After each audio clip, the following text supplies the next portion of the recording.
ಐತಿಹಾಸಿಕ ಮೈಸೂರು ದಸರಾದಲ್ಲಿ ಕಂಬಳ ಆಯೋಜನೆಗೆ ಸಾಲು ಸಾಲು ಗೊಂದಲಗಳು ಸೃಷ್ಟಿ ಆಗ್ತಾ ಇದ್ದಾವೆ. ಒಂದು ಕಡೆ ಕಂಬಳ ನಡಿಬೇಕು ಮೈಸೂರಿನಲ್ಲಿ ಅಂತ ಒಂದು ಕಡೆ ಹೇಳ್ತಾ ಇದ್ರೆ, ಮತ್ತೊಂದು ಕಡೆ ಮೈಸೂರಿನ ಒಂದು ಏನು ಪರಿಸರವನ್ನು ಹಾಳು ಮಾಡಿಕೊಂಡು ಕಂಬಳವನ್ನು ಆಯೋಜನೆ ಮಾಡೋದು ಬೇಡ ಅನ್ನುವಂಥದ್ದು ಮತ್ತೊಬ್ಬರ ಅಲ್ಲಿ ಒಂದಿಷ್ಟು ಸ್ಟೇಟ್ಮೆಂಟ್ಗಳಾಗಿದೆ. ಹೀಗಾಗಿ ನಾನಾ ಥರದಂಥ ಗೊಂದಲಗಳು, ಜಗಳಗಳು ಇಲ್ಲಿ ನಡೀತಾ ಇರುವಂಥದ್ದು. ಐತಿಹಾಸಿಕ ಮೈಸೂರು ದಸರಾದಲ್ಲಿ ಕಂಬಳ ಆಯೋಜನೆ ಸಾಲು ಸಾಲು ಗೊಂದಲಗಳ ಗೂಡಾಗುತ್ತಿದೆ. ಕಂಬಳ ಮಾಡೋದೇ ಆದ್ರೆ ವರುಣ ಕೆರೆಯಲ್ಲಿ ಮಾಡೋದಾದ್ರೆ ಅದನ್ನ ಬಿಟ್ಟು ಮರ ಕಡಿದು ಪರಿಸರ ನಾಶ ಮಾಡಬೇಡಿ. ಮೈಸೂರು ಕನ್ನಡ ವೇದಿಕೆ ಅಧ್ಯಕ್ಷ ಬಾಲಕೃಷ್ಣ ಮನವಿಯನ್ನ ಮಾಡಿಕೊಂಡಿದ್ದಾರೆ. ಮೈಸೂರು ದಸರಾದಲ್ಲಿ ಕಂಬಳ ಅವಶ್ಯಕತೆ ಇಲ್ಲ. ಕಂಬಳ ಮಾಡೋದೇ ಆದ್ರೆ ವರುಣ ಕೆರೆಯಲ್ಲಿ ಮಾಡಿ, ಕೆರೆಯ ನೀರನ್ನ ಖಾಲಿ ಮಾಡಿ ಹೂಳೆತ್ತುತ್ತಿದ್ದಾರೆ,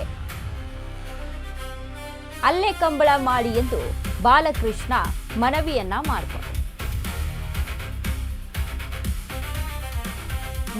ಈ ಬಾರಿ ಮೈಸೂರು ದಸರಾದಲ್ಲಿ ಕಂಬಳ ನಡಿಬೇಕಾ ನಡಿಬಾರ್ದಾ ಅನ್ನುವಂಥ ವಿಚಾರದಲ್ಲಿ ಈಗಾಗಲೇ ಮರಗಳ ಮಾರಣ ಹೋಮ ಆಗ್ತಾ ಇದೆ ಕಂಬಳ ನಡಿಬೇಕು ಅನ್ನುವಂಥ ವಿಚಾರಕ್ಕೆ. ಬಟ್ ಯಾಕೆ ಅಷ್ಟು ಪರಿಸರ ನಾಶವನ್ನ ಮಾಡ್ಕೊಂಡು ಇಲ್ಲಿ ಕಂಬಳ ಮಾಡುವಂಥ ಅವಶ್ಯಕತೆ ಏನಿದೆ?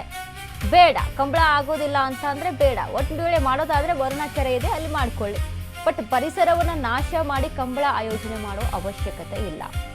ಮೈಸೂರು ಸಾಂಸ್ಕೃತಿಕ ನಗರಿ.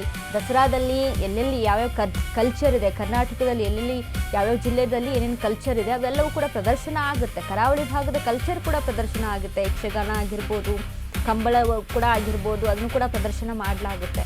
ಬಟ್ ಪರ್ಟಿಕ್ಯುಲರ್ ಆಗಿ ಕಂಬಳವನ್ನೇ ಇಲ್ಲಿ ನಡೆಸಬೇಕು ಅಂತ ಅಂದರೆ ನದಿ ಇದೆ, ಅಂದರೆ ಕೆರೆ ಇದೆ, ಆ ಕೆರೆಯಲ್ಲಿ ಮಾಡಿ ಅನ್ನುವಂಥದ್ದು ಬಾಲಕೃಷ್ಣ ಹೇಳ್ತಿದ್ದಾರೆ.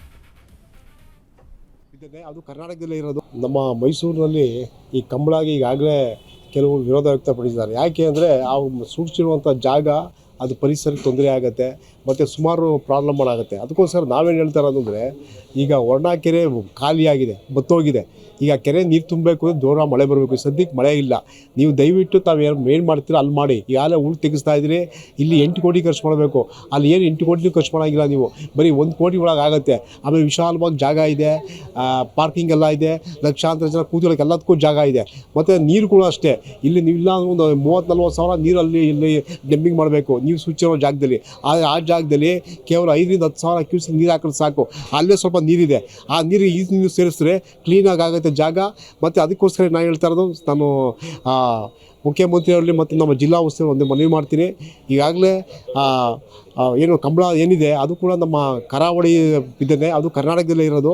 ಹೊರ ರಾಜ್ಯಗಳಿಂದಲೂ ಸುಮಾರು ಸಾಂಸ್ಕೃತಿಕ ಕಾರ್ಯಕ್ರಮ ಮಾಡ್ತಾರೆ. ಈಗ ನಾಡಹಬ್ಬ ದಸರಾದಲ್ಲಿ ಹೊರಗಡೆಯಿಂದ ಬಂದವ್ರಿಗೆ 10 ಕೋಟಿ 5 ಕೋಟಿನ ಕರೆಸಿ ಯುವ ದಸರಾ ಮಾಡ್ತಾರೆ. ಅವ್ರಿಗೆ ನೀವು ಭಾಳ ಅವಕಾಶ ಮಾಡಿಕೊಡ್ತೀರಿ. ಆದರೆ ಇಲ್ಲಿ ಇದಕ್ಕೂ ರೈತರು ಸಂಬಂಧಪಟ್ಟಂತೆ ಇದು ಕಂಬಳ ಸಹ. ಈ ಕಂಬಳ ನಾವು ವಿರೋಧ ಮಾಡ್ತಾ ಇಲ್ಲ, ಆದರೆ ಜಾಗನ ಬದಲಾವಣೆ ಮಾಡಿ ಯಾರು ವಿರೋಧ ಮಾಡಲ್ಲ ಅಂತ ನಾನು ಇಷ್ಟಪಡ್ತೇನೆ. ನಮ್ಮ